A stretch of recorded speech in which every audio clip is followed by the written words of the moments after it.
How's it going, everyone? Welcome back to Boylei Hobby Time. I've always wanted to build a train layout of my own, but I have put it off until now. I found this box at my local hobby store. I chose it because it is a train from my home state of Colorado. It's not a very fancy set, but considering that this is my very first train layout, decided it would be a good set to start with. I would honestly be content to just sit and watch this go in a little loop on this table here, but I had something a little bit bigger in mind.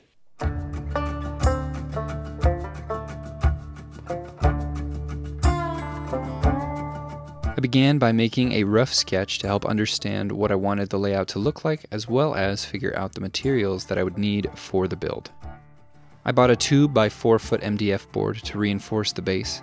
I cut up a piece of XPS foam to match. I temporarily pinned down the tracks so I could visualize and trace out a path to know how to stack and cut the foam. I then flipped over the XPS and I used a wire brush to add some tooth to the foam. I sprayed it lightly with some water and I put down a bead of Gorilla Glue. Polyurethane glue likes to expand when it cures, so I weighed down the foam with some weights. I could have lifted heavier weights if I really wanted to, but I didn't want to dent the foam. After the glue had cured, I removed the weights and I traced out the shape of the second layer onto a piece of foam the same size as the first layer. I carved it out with a hot wire. The foam is 1.5 inches thick, and I decided that wasn't quite enough height, so I copy-pasted that layer, and I was much happier with the new elevation. Speaking of elevation, I needed to get the train from one level to the next, so I used this curvable piece of foam from Woodland Scenics.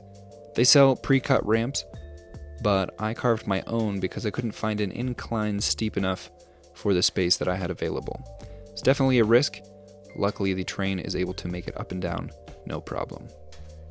I then glued down the track bed onto the path that the track will be following. The track bed helps set the track above the surrounding surface, as well as absorb extra sound made by the wheels.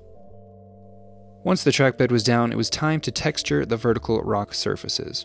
I used a combination of hot wire, hobby knife, and Dremel to create the look I was going for. I was sure to wear a respirator the whole time I was working with the foam to avoid inhaling the dust and fumes. Next, it was time to build the Butte and the Mesa. I used Stryrofoam for this because it is lighter than XPS and cuts more easily with a hot wire. I carved the base layers to allow room for the train to pass underneath. After I had all of the paths clear and figured out, it was time to put down the track, which was honestly more difficult than I had anticipated. I ended up pushing a nail jointer under my fingernail, so that was nice. But after a few hours of trimming, jointing, soldering, and pinning, I finally got the track down. I soldered the power supply directly to the track instead of using the connector that they supplied. I found this to be a little bit cleaner. I tested it to make sure it was working. I added a little bit more elevation to the cliffs and started sculpting them to make them look a little bit more realistic. The visual inspiration for the landscape is the buttes and mesas of the American Southwest. I've had the pleasure of driving through that part of the country a few times. I've been greatly inspired every time. Once the formations were done, I set those aside for a minute to mask off the tracks and prevent my terrain pace from ruining all of my hard work. Once that was done, I glued the formations back in place.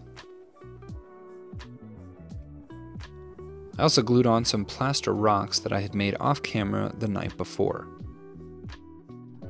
Then it was time for the second most exciting part of this build, the Giant Plaster mix.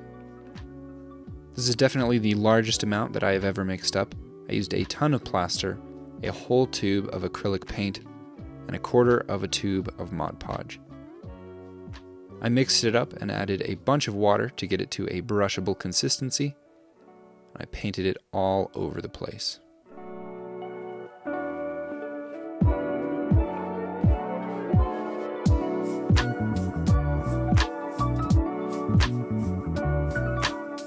I then began adding pebbles and sand to create a variety of textures at the base of the cliffs. I stuck it all down with some watered-down PVA glue, and I used some isopropyl alcohol to help that spread out and seep into all of the rocks and sand. This and many of the other tricks seen in this video I learned from Luke Towan. He is a huge inspiration of mine. Next, it was time to build the trusses. The tracks didn't actually require any support across those spans, so these are just cosmetic and not load-bearing, which is nice because I didn't have to worry about the integrity so much. I drew up a template for the supports, and I reproduced that 11 times with some balsa wood.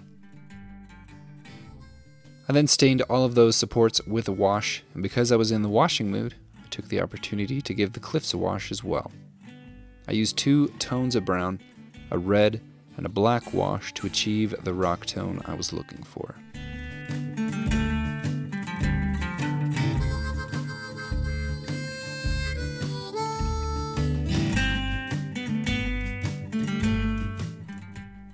When that was dry, I dry brushed some light tan over all of the edges to help them pop. You gotta be kidding me. After that, I peeled off the masking tape and I was about to assemble the trestle, but realized that I wouldn't be able to apply the ballast very easily if it was in the way. So I took a little break from bridge construction and I added the ballast. I chose the wrong color of ballast and eventually went back and covered most of it up with sand, but once that was all down, I continued assembling the trusses.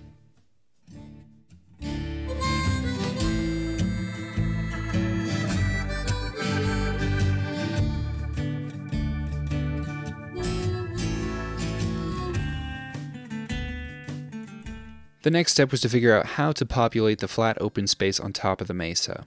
I wanted to have a small town with a few buildings and another railroad segment, and I thought about making all the buildings from scratch, but that would have been a lot of unnecessary work. I'm already building a town from scratch. I'll put a link to that playlist below. But for this town, I decided to 3D print some normal Western buildings and throw some Greeblies on them. I found these Wild Western building files on Etsy. I will put a link to those below as well.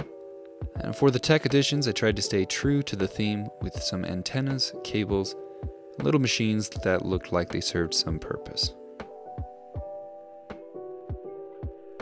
I wanted to do some building with balsa and not have to worry about painting it later, so I stained a bunch of variously sized strips in a dark brown wash. This is the before color versus the after. I saved the wash for later and I left those to dry. I wanted to place this church perched off to the side with a little walkway as well as a precarious ramp to get people down into the canyon. I painted the buildings and got their placement figured out before adding some ballast to the little track section up top and some sand to the rest of the plateau. I then glued down all of the little buildings, including the church, and we just have to hope that their teaching is more sound than their location choice. After I had installed the walkway out to the church, I built the ramp that zigzagged down along the large flat cliff face. I also made sure to add some support beams to that as well.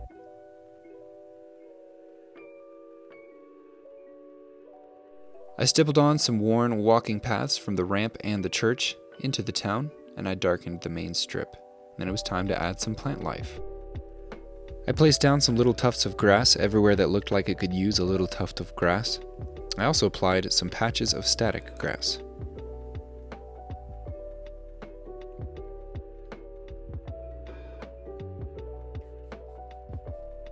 I also applied another color of sand to help add some color variety to the dirt. The last thing to do was to clean up the edges with some acrylic that I traced, cut, and painted black. After that was in place, I called it good.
that is it for this video. Thank you all so much for watching. I hope you enjoyed.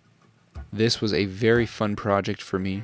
It took a little longer than usual, obviously, but if you'd like to see more bigger projects like this, let me know in the comments. Huge shout out, as always, to my patrons. You guys are great. Have an awesome week, everyone. I'll see you next time.